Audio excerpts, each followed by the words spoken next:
1965 کی پاک بھارت جنگ میں سیز فائر کے لیے اقوام متحدہ سے رجوع کس نے کیا؟ پاکستان نے یا پھر بھارت نے؟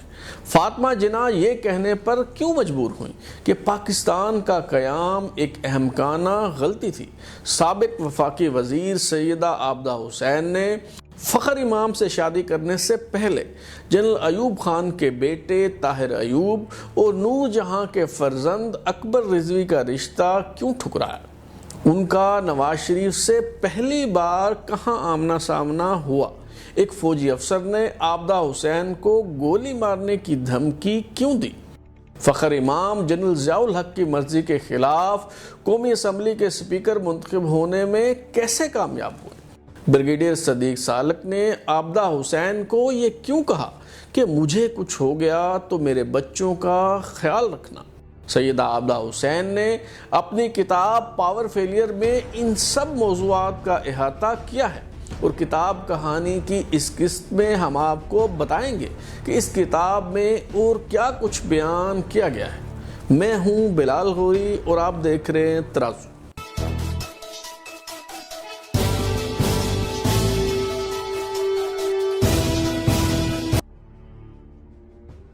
جنگ سے تعلق رکھنے والی سیدہ عابدہ حسین سابق وفاقی وزیر کرنل ریٹائرڈ عابد حسین کی اکلوتی صاحبزادی اور پی ٹی آئی کی حالیہ حکومت کے وفاقی وزیر خوراک سید فخر امام کی اہلیہ ہیں۔ سیدہ عابدہ حسین کے دادا پیر راجے شاہ کو قیام پاکستان سے قبل انگریز سرکار نے جنگ کا آنریری مجسٹریٹ تعینات کیا تھا۔ منہ میں سونے کا چمچہ لے کر پیدا ہونے والی عابدہ حسین کی خود نوشت کی قیمت 2200 روپے شاید یہ سوچ کر رکھی گئی ہے کہ پڑھنے والوں کے پاس بھی انگریز سرکار کی الاٹ کردہ وسیع و عریض جاگیریں ہوں گی۔ عابدہ حسین نے اپنے کزن فخر امام کے ساتھ شادی کرنے سے پہلے 2 رشتے ٹھکرانے کا ذکر کیا ہے۔ جنرل ایوب خان نے نواب آف کالا باغ امیر محمد خان کے ذریعے اپنے بیٹے طاہر ایوب کے لیے عابدہ حسین کا ہاتھ مانگا، مگر ان کے والد کرنل ریٹائرڈ عابد حسین نے انکار کر دیا۔ پھر نور جہاں اپنے شوہر شوکت رضوی کے ساتھ بیٹے اکبر رضوی کے لیے عابدہ کا رشتہ لینے آئیں۔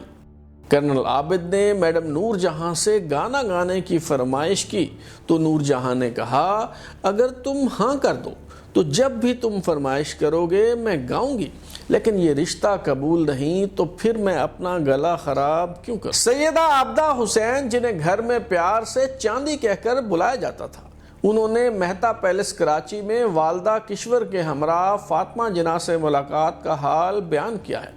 وہ اپنی خود نوشت پاور فیلئر میں فاطمہ جناح کی گفتگو نقل کرتے ہوئے لکھتی ہیں، اگر میرے بھائی کو علم ہوتا کہ آگے چل کر یہ سب ہوگا تو کیا وہ قیام پاکستان کے لیے اس قدر انتھک جدوجہد کرتے؟ کیا وہ ایسے ملک کی خواہش کرتے جس میں دستور ہے نہ انصاف؟ ایک ایسا ملک جہاں ہنرمند چمچے تو عروج پاتے ہیں مگر دیانتدار اور باوقار افراد پیچھے رہ جاتے ہیں۔ اگر پاکستان نے ایک ایسا ملک بننا تھا تو پھر قیام پاکستان ایک احمقانہ غلطی تھی۔ ہم آج تک یہی سنتے چلے آئے ہیں کہ 1965 کی جنگ میں بھارتی وزیر اعظم لال بہادر شاستری نے اقوام متحدہ سے جنگ بندی کی اپیل کی کیونکہ ہماری بہادر افواج دشمن کو دھول چٹا رہی تھی، مگر عابدہ حسین نے اپنی اس کتاب میں دعویٰ کیا ہے کہ جنگ بندی کی درخواست پاکستان نے کی۔ سیدہ عابدہ حسین کے ماموں امجد علی، جو تب اقوام متحدہ میں پاکستان کے مستقل مندوب تھے، انہوں نے اقوام متحدہ میں سیز فائر کی درخواست کی۔ سیدہ عابدہ حسین نے بھی اس بات پر تعجب کا اظہار کیا ہے کہ اس وقت پاکستانی میڈیا کے پراپیگنڈے کے مطابق ہم جنگ جیت رہے تھے تو پھر سیز فائر کی التجا کیوں کی گئی؟ عابدہ حسین کی شادی ان دنوں میں ہوئی جب ایوب خان کے خلاف تحریک چل رہی تھی۔ اپوزیشن جماعتوں پر مشتمل اتحاد نے طے کیا کہ خواتین کے احتجاجی مظاہرے میں سب رہنماؤں کی بیگمات شرکت کریں گی۔ عابدہ حسین شادی کے تیسرے دن مظاہرے میں شرکت کے لیے پہنچ گئی۔ وہ لکھتی ہیں کہ مولانا مودودی کی اہلیہ نے بھی اس مظاہرے میں شرکت کی۔ ایوب خان کے دور حکومت میں نواب اکبر بگٹی کی ہمشیرہ کو فوج نے ڈیرہ بگٹی میں گرفتار کر لیا۔ تب بلوچستان سمیت موجودہ پورا پاکستان صوبہ مغربی پاکستان کہلاتا تھا اور نواب افکال آباد امیر محمد خان گورنر تھے۔ اکبر بگٹی کی عابدہ حسین کے والد کرنل ریٹائرڈ عابد حسین سے دوستی تھی۔ اکبر بگٹی نے لاہور آ کر کرنل ریٹائرڈ عابد حسین کو بتایا تو وہ انہیں گھر بٹھا کر گورنر ہاؤس چلے گئے۔ آدھے گھنٹے بعد واپس آ کر بتایا کہ گورنر ہاؤس کے برآمدے میں نواب افکال آباد ان کے منتظر تھے۔ میں نے کھڑے کھڑے بات کی اور صرف اتنا کہا، بھیا کل کو اگر اکبر بگٹی گورنر بن جائے اور آپ کی بہن کو کالا باغ میں گرفتار کر لیا جائے تو آپ کو کیسا لگے گا؟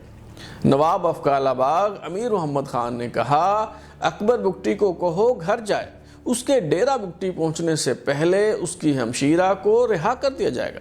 اور پھر ایسا ہی ہوا۔ سیاسی سفر میں ذوالفقار علی بھٹو سیدہ عابدہ حسین کے پہلے رہبر تھے۔ بھٹو سیلاب زدہ علاقوں کا دورہ کرنے آئے تو خوش آمدیوں نے پھولوں کے ہار پہنائے۔ بھٹو نے زوردار آواز میں کہا، یہ ہار پہنانے کا موقع نہیں۔ بھٹو خطاب کرنے لگے تو پیپلز پارٹی جھنگ کا صدر عمر حیات سیال میگا فون لے کر نعرے لگوانے لگا، قائد عوام زندہ باد۔ بھٹو نے آگے بڑھ کر میگا فون چھین لیا اور چلا کر کہا، چمچے بیٹھ جاؤ۔ عمر حیات سیال باز نہ آیا۔ ایک اور میگا فون لے کر کہنے لگا، مجھے قائد عوام کا چمچہ ہونے پر فخر ہے۔ بھٹو نے کہا، او چمچے مجھے تمہاری ضرورت نہیں، میں اپنے ہاتھوں سے کھانا کھا سکتا ہوں۔ عابدہ حسین کا بھٹو سے سیاسی رومانس جلد ہی ختم ہو گیا کیونکہ ان کے بجائے فیصل صالح حیات کو پیپلز پارٹی کا ٹکٹ دے دیا گیا۔ جنرل ضیاء الحق کے دور میں بلدیاتی انتخابات ہوئے تو سیدہ عابدہ حسین جھنگ ضلع کونسل کی چیئرپرسن منتخب ہو کر پہلی خاتون میئر بن گئی۔ چونکہ کرنل عابد حسین کا کوئی بیٹا نہ تھا اس لیے شاہ جونا حویلی اس نعرے سے گونج اٹھی، پتر بن وکھایا ہے۔ ادھر ان کے شوہر فخر امام ملتان میں سید حامد رضا گیلانی کو شکست دے کر ضلع کونسل ملتان کے چیئرمین بننے میں کامیاب ہو گئے۔ عابدہ حسین لکھتی ہیں کہ ان کے شوہر سید فخر امام نے ان کے منع کرنے کے باوجود ضیاء الحق کے دور میں وفاقی وزیر بلدیات کا عہدہ قبول کر لیا۔ عابدہ حسین نے گورنر پنجاب جنرل سرور خان سے ملاقاتوں کا ذکر بھی کیا ہے اور ایک روز گورنر ہاؤس سے باہر نکلتے ہوئے ان کا نواز شریف سے آمنا سامنا ہو گیا۔ عابدہ حسین اپنی سوانح حیات پاور فیلئر میں لکھتی ہیں، جو ہی میں گورنر آفس سے باہر نکلی ملٹری سیکرٹری کو ایک گلفام چہرہ نوجوان کے ساتھ کھڑے دیکھا جس کے ہاتھ میں مٹھائی کا ٹوکرا تھا۔ کار میں مجھے خدا حافظ کہتے ہوئے ملٹری سیکرٹری نے بتایا کہ یہ میاں نواز شریف ہے۔ میں حیران ہوئی کیونکہ ملٹری سیکرٹری نے یوں تعارف کروایا جیسے میں نواز شریف کو جانتی ہوں، مگر میں نے تو آج تک ان کا نام نہیں سنا تھا۔ جنرل سرور خان کے بعد جنرل غلام جیلانی خان پنجاب کے گورنر بن گئے۔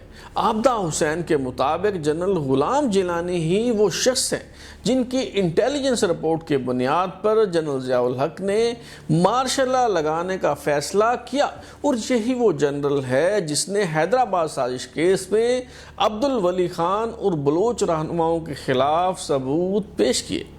بلوچ اور پختون رہنما لاہور آتے تو عابدہ حسین کے گھر قیام کرتے۔ انہی دنوں میں جب خان عبدالولی خان ان کے گھر ٹھہرے ہوئے تھے تو نگرانی کے لیے خفیہ اہلکاروں کی ایک جیپ گھر کے باہر کھڑی رہتی۔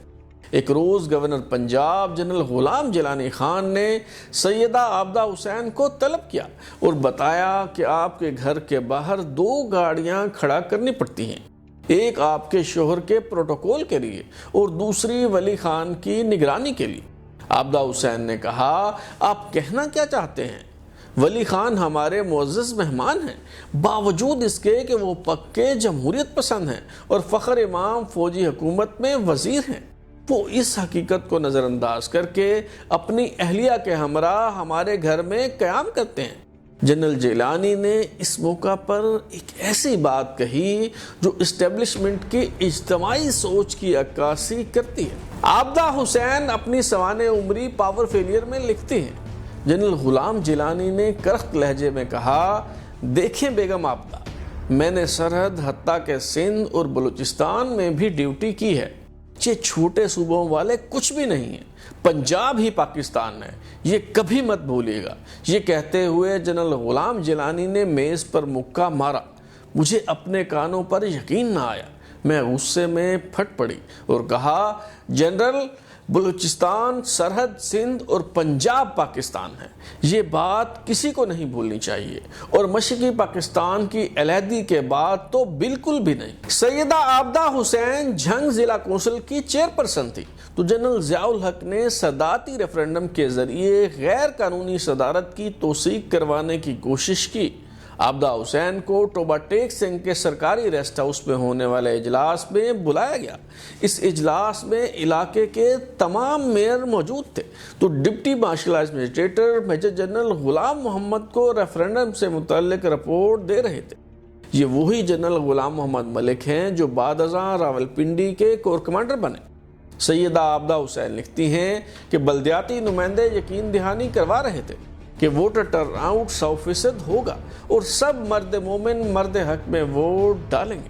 جب جھنگ کے بارے میں پوچھا گیا تو عابدہ حسین نے کہا، میں آپ کو گمراہ نہیں کرنا چاہتی، ٹرن آؤٹ بہت اچھا بھی ہوا تو 20% ہوگا، کیونکہ لوگ تب ووٹ ڈالنے جاتے ہیں جب مقابلہ ہو۔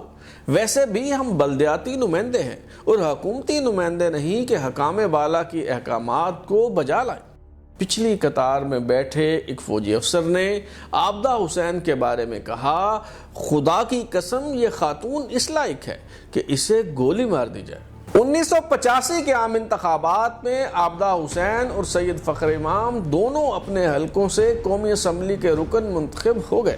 جنرل ضیاء الحق خواجہ آصف کے والد خواجہ صفدر کو قومی اسمبلی کا اسپیکر نامزد کر چکے تھے، مگر ایئر مارشل نور خان اور سابق وزیر اعظم شاہد خاقان عباسی کے والد ایئر کموڈور خاقان عباسی نے سیدہ عابدہ حسین کو اسپیکر کا الیکشن لڑنے کو کہا۔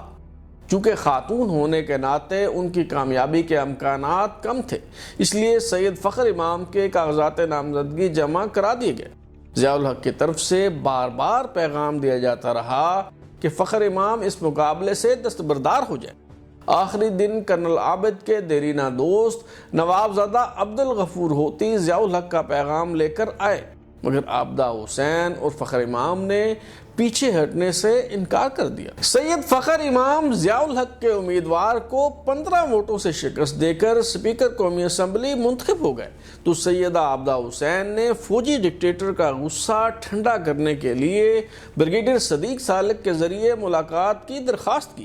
اگلے روز ہی ملاقات کا بندوبست ہو گیا، مگر ضیاء الحق اس شکست کو نہ بھولے، اور پھر فخر امام نے بطور اسپیکر اس بات کو بھولنے بھی نہ دیا۔